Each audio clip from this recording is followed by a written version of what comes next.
Emma destroyed everything I worked for and took the man I loved. Now that karma has caught up with her, she expects me to save her from the consequences of her betrayal. 2 years ago, I thought I had my life figured out. I was 28, climbing the corporate ladder faster than anyone expected and planning my dream wedding. My engagement party was supposed to be the highlight of my year. Instead, it became the night that changed everything. Emma had always been the golden child in our family. 3 years younger than me, she somehow managed to make everything look effortless. While I studied late into the night to get decent grades, she barely cracked a book and still graduated summa cum laude. While I worked weekends and holidays to prove myself at work, she sweet-talked her way into promotions. Our parents constantly compared us, always finding ways to point out how Emma just had that special something I lacked. The competition between us had been brewing for years, but I never thought she'd go nuclear. I was up for a major promotion that would have changed my entire career trajectory. The position came with a 6-figure salary increase and would have put me in charge of the entire marketing division. I'd been working toward this moment for 5 years, putting in 60-hour weeks, missing family gatherings, sacrificing my social life. Everything was riding on this one opportunity. The weeks leading up to the promotion decision were intense. I was handling sensitive client information, developing strategies that could make or break million-dollar campaigns. The pressure was enormous, but I thrived on it. I felt like I was finally going to prove to everyone, including myself, that I was worthy of success. My fiancé seemed supportive during this time. He'd bring me coffee during late-night work sessions, listen to me vent about office politics, and remind me that he believed in me. We'd been together for 3 years, and while our relationship wasn't perfect, I thought we had something solid.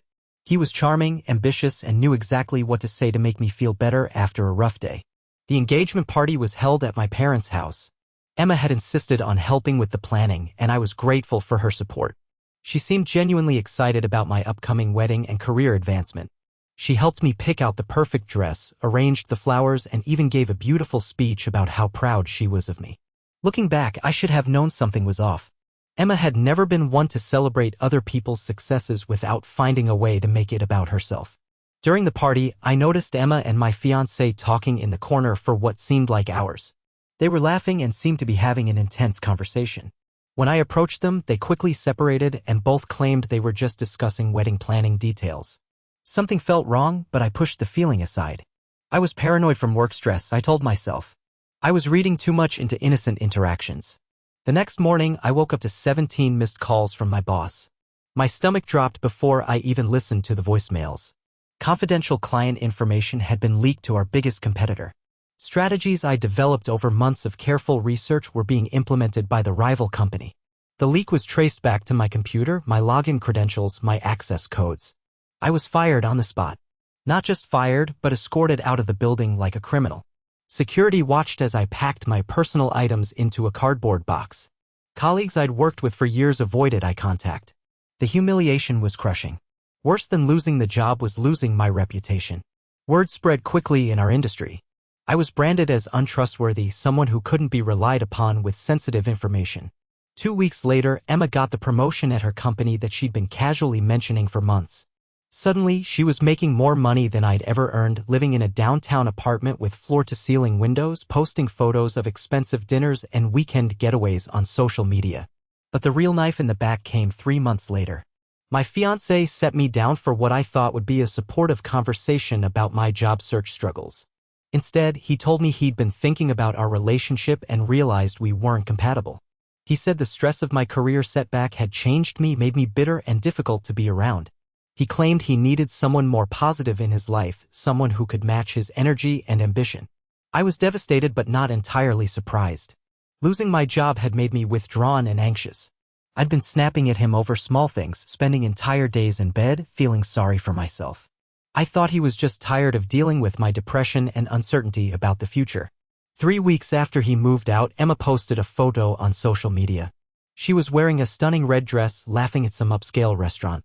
Sitting across from her, reaching for her hand, was my ex-fiancé. The caption read something generic about unexpected connections and being grateful for new beginnings. The comments were full of heart emojis and congratulations from friends and family members who apparently already knew about their relationship. I stared at that photo for hours, feeling like someone had punched me in the stomach repeatedly. Everything clicked into place. The long conversations at the engagement party, Emma's sudden interest in helping with wedding planning, the way my fiancé had been distant and critical in the weeks before our breakup. They'd been planning this betrayal while I was worried about saving my career. The next few months were the darkest period of my life. I couldn't find work in my field because of the leak scandal. I had to move in with a friend because I couldn't afford my apartment without my salary. I watched from the sidelines as Emma and my ex-fiancé attended industry events together, looking happy and successful while I struggled to pay for groceries. Emma never reached out to explain or apologize. She acted like nothing had happened, like she hadn't destroyed my life for her own gain. At family gatherings, she'd ask how my job search was going with fake concern, then launch into stories about her latest work triumph or romantic getaway. Our parents seemed oblivious to the tension, just happy that at least one daughter was thriving. The isolation was almost worse than the financial stress. I'd lost my career, my relationship, and my sense of self-worth all at once. Friends didn't know what to say, so many of them just stopped calling. I spent most days applying for jobs I was overqualified for, getting rejection after rejection. When I did get interviews, I could see the moment interviewers realized who I was and why I was available. But something started to shift around the 6-month mark. The pain began to transform into something else. I started to get angry instead of just feeling defeated. I realized that sitting around feeling sorry for myself wasn't going to change anything. If I was going to rebuild my life, I needed to do it strategically. I started taking freelance consulting work, projects that were beneath my previous position but at least got me back in the game. I reached out to former colleagues who might still trust me, slowly rebuilding my professional network. I volunteered for industry organizations, attended every networking event I could afford, and worked on rebuilding my reputation one conversation at a time. The breakthrough came when a former client reached out about a consulting opportunity with a startup. The company was small but growing rapidly, and they needed someone with my background to help them scale their marketing efforts. The work was challenging and exciting in ways my previous job had never been. Instead of implementing other people's strategies, I was creating everything from scratch. Update 1. 6 months into my consulting work, the startup had grown from 12 employees to over 40. My strategies were working better than anyone had expected, and I was essentially running the entire marketing department. The CEO, a brilliant woman who'd built the company from nothing, started including me in high-level strategic decisions. She treated me like a partner rather than a contractor, and I felt more valued than I had in years. Meanwhile, Emma's perfect life was starting to show cracks. Through mutual friends and social media, I could see that her relationship with my ex-fiancé was becoming strained. The photos of romantic dinners were replaced by solo shots and generic motivational quotes. She'd stopped mentioning him in conversations with family members, and when pressed, she'd changed the subject quickly. I learned through industry gossip that Emma's company was struggling. The client she'd stolen from my previous employer had been demanding increasingly unrealistic results, and the strategies she'd implemented weren't delivering the promised outcomes. She was working longer hours, missing family events, and seemed constantly stressed when I saw her at holiday gatherings. Part of me felt satisfied watching her struggle, but mostly I was too focused on my own success to pay much attention. The startup was preparing for a major funding round, and if everything went well, I'd be offered a permanent position as head of marketing. It would mean a salary higher than what I'd been making before the leak, plus equity that could be worth millions if the company continued to grow. The funding round was successful beyond our wildest expectations. We raised $30 million, and suddenly we were the hottest company in our sector. I was offered not just the marketing position, but a seat on the executive team. The transformation from unemployed and blacklisted to startup executive felt surreal. Around this time, Emma's situation took a dramatic turn for the worse. I heard through our cousin that she'd been placed on a performance improvement plan at work. The stolen strategies had backfired spectacularly, and the client was threatening to sue her company for breach of contract. Emma was working 14-hour days trying to salvage the situation, but it seemed like too little, too late. Her relationship with my ex-fiancé imploded around the same time. I never learned all the details, but from what I gathered, he'd been cheating on her with someone else. The irony wasn't lost on me. The man who'd left me for her had left her for someone else entirely. She'd thrown away our relationship for someone who turned out to be exactly as untrustworthy as his behavior had suggested. I was too busy with my own life to dwell on Emma's problems. The startup was expanding rapidly, and I was traveling constantly, meeting with potential clients and partners. I felt like I was finally becoming the person I'd always wanted to be. The confidence I'd lost during those dark months was returning, stronger than before. But the real plot twist was still coming. During one of my business trips, I ran into my ex-fiancé at an airport bar. He looked terrible, exhausted, and defeated in a way I'd never seen before. He approached me hesitantly, clearly uncomfortable but determined to have a conversation. He started by apologizing for how things had ended between us. He said he'd made a mistake, that he'd been confused and had acted impulsively. Then he said something that changed everything. He told me that Emma had approached him first, months before our engagement party. She'd been asking questions about my work, my clients, my projects. She'd convinced him that I was planning to break up with him after I got the promotion, that I was using him as emotional support until I didn't need him anymore. The manipulation had been even deeper than I'd realized. Emma hadn't just stolen my fiancé, she'd convinced him to help her destroy my career. She'd used him to gather information about my work, then used that information to orchestrate the leak. She'd played us both, but he'd been too infatuated with her to see it clearly. I listened to his confession with a mixture of rage and fascination. He seemed to expect forgiveness, or at least understanding. Instead, I felt a cold clarity settling over me. Emma hadn't just betrayed me once, she'd orchestrated an elaborate scheme to destroy my life. The sisterly competition had evolved into something much darker and more calculated. I didn't tell him about my success with the startup. I didn't mention that I was probably making more money than both of them combined. I just listened, thanked him for the information, and walked away. But his confession had planted an idea that would grow into something much bigger. Update 2.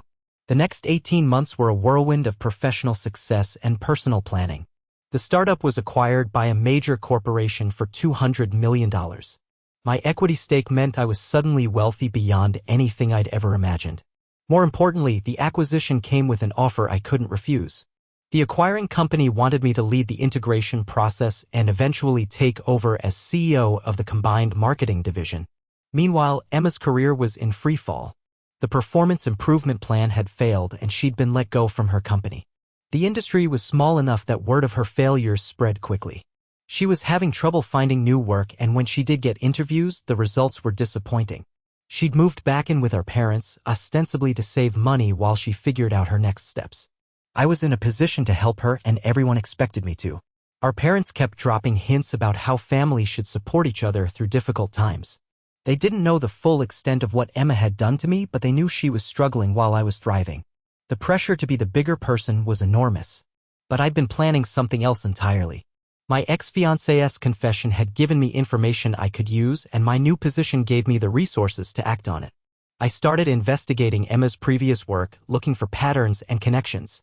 What I discovered was even worse than I'd suspected. The leak that had destroyed my career wasn't Emma's first act of corporate espionage. She'd been stealing information and sabotaging colleagues for years. She'd built her reputation on other people's work, taking credit for strategies she'd copied and claiming innovations she'd appropriated. She was skilled at covering her tracks, but not skilled enough to hide everything from someone with my resources and determination. I compiled a comprehensive dossier of Emma's unethical behavior. I had evidence of at least 6 different instances where she'd stolen confidential information, sabotaged colleagues, or claimed credit for work that wasn't hers. The pattern was clear and damning. She hadn't just betrayed me, she'd built her entire career on betraying others. The question was what to do with this information. I could have simply handed it over to industry authorities and let them handle the consequences. But that felt too simple, too disconnected from the personal pain she'd caused me. I wanted her to understand exactly what she'd lost, and I wanted to be the one to show her. I started reaching out to Emma's former colleagues and clients, ostensibly to network and build relationships for my new role. In reality, I was planting seeds of doubt about her credibility and competence. I shared just enough information to make people question her past work without explicitly accusing her of anything. The whisper campaign was subtle but effective. At the same time, I was being courted by other companies who wanted to hire me away from my current position. The success of the startup acquisition had made me a hot commodity in the industry. I was selective about which opportunities one pursued, but I made sure that word of my success and availability spread throughout our professional network. One of the companies that approached me was Emma's former employer. They were struggling to recover from the client disaster that had cost Emma her job, and they needed someone with my expertise to rebuild their marketing division. The irony was too perfect to ignore. They were offering me the position that Emma had been trying to save, with a salary and benefits package that dwarfed what she'd been making. I negotiated carefully, making sure that my hiring would be announced prominently in industry publications. I wanted Emma to see that I was not just surviving but thriving in the exact role she'd lost. I wanted her to understand that the career she'd destroyed to advance her own had ultimately surpassed everything she'd achieved through deception. The announcement of my new position sent shockwaves through our industry. I was the youngest person ever to hold such a senior role at the company, and my success story was being featured in business magazines and professional publications. The transformation from disgraced former employee to industry leader was being hailed as an inspirational comeback story. Emma's reaction was immediate and desperate. She started calling me, leaving voicemails that progressed from congratulatory to pleading. She wanted to meet for coffee to talk about family and how proud she was of my success. She mentioned that she was still looking for work and wondered if I might know of any opportunities that would be a good fit for her background. I ignored her calls and messages. I wasn't ready to confront her directly, and I still had more pieces to put in place. But I could tell from the desperation in her voice that she was starting to understand the extent of her isolation. Without her job, her relationship, or her reputation, she was discovering what I'd felt like during those dark months after she'd destroyed my life. The final piece of my plan involved my ex-fiancé. I reached out to him ostensibly to follow up on our airport conversation and see how he was doing. He was eager to talk, still carrying guilt about his role in Emma's scheme. I played the role of the understanding ex-girlfriend, someone who was mature enough to forgive past mistakes and move forward. Over several carefully orchestrated conversations, I learned everything I needed to know about Emma's current situation. She was not just unemployed but nearly broke. She'd been living beyond her means during her successful period, assuming that her career trajectory would continue indefinitely. She'd racked up credit card debt, signed expensive leases, and made financial commitments that she couldn't meet without a steady income. More importantly, I learned that she was becoming increasingly isolated from friends and family. People were starting to question her stories about why she'd been fired, and some of her former colleagues were beginning to share their own suspicions about her past behavior. The professional reputation she'd built through deception was crumbling, and she was finding it impossible to rebuild. Final update. The confrontation I'd been planning for 2 years finally came on a rainy Thursday evening in November. Emma showed up at my apartment unannounced, looking like a shell of her former self. She'd lost weight, her hair was unkempt, and her clothes looked like they'd seen better days. The confident, manipulative sister I'd known was gone, replaced by someone who looked desperate and defeated. She asked if she could come in, and I agreed. I was curious to see what she would say, how she would try to manipulate the situation to her advantage. But what happened next surprised me. Instead of trying to charm or deceive me, she broke down completely. She started crying and admitted that she'd made terrible mistakes, that she'd destroyed her own life through her actions. She confessed to sabotaging my career, to seducing my fiancé, to building her success on other people's failures. She said she'd been jealous of me for years, resentful that I seemed to work harder and care more about doing the right thing. She'd convinced herself that I didn't deserve my success, that she was just leveling the playing field by using whatever advantages she could find. The apology felt genuine, but it was also strategic. Emma was smart enough to know that I was her only hope for getting back into the industry. She needed me to vouch for her, to use my influence to help her find work.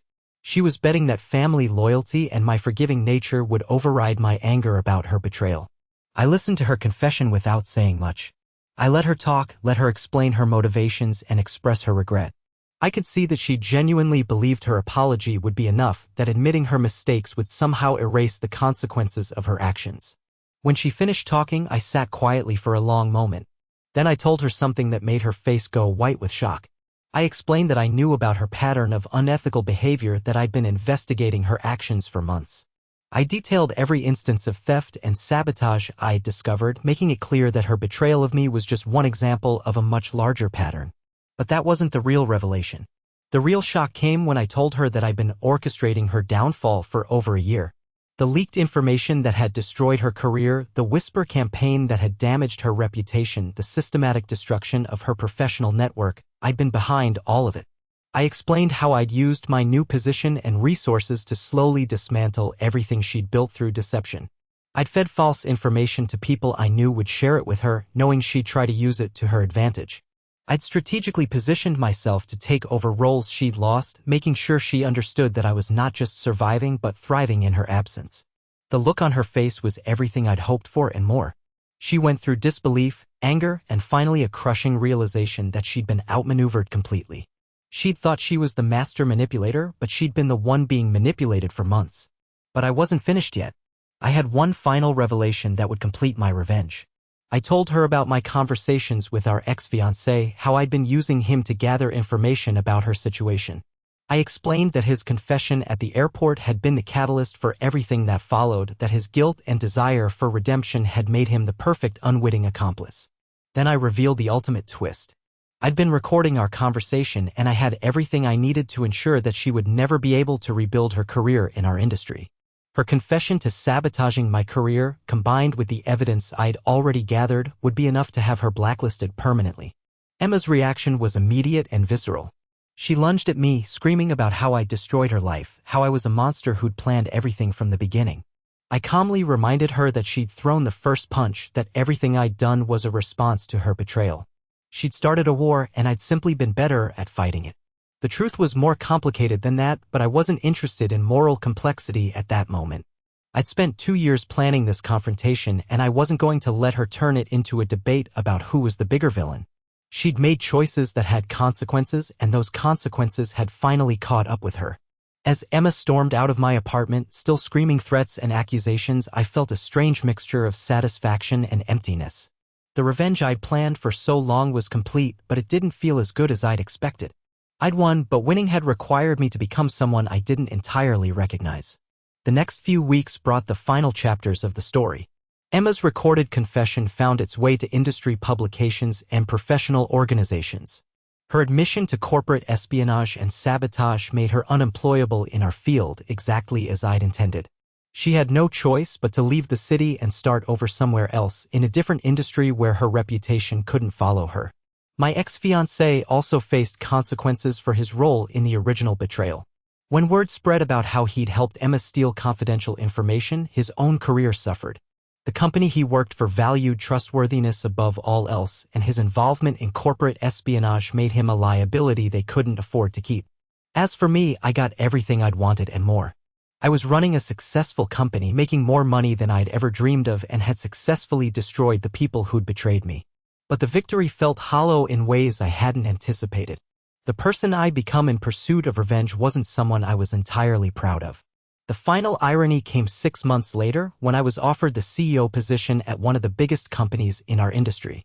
The role would have made me one of the most powerful people in the business, with the ability to shape the careers of thousands of employees. It was everything I'd ever wanted professionally, but accepting it would have meant fully embracing the ruthless person I'd become. I turned down the position. Instead, I decided to start my own company built on the principles of honesty and fairness that I'd abandoned during my quest for revenge.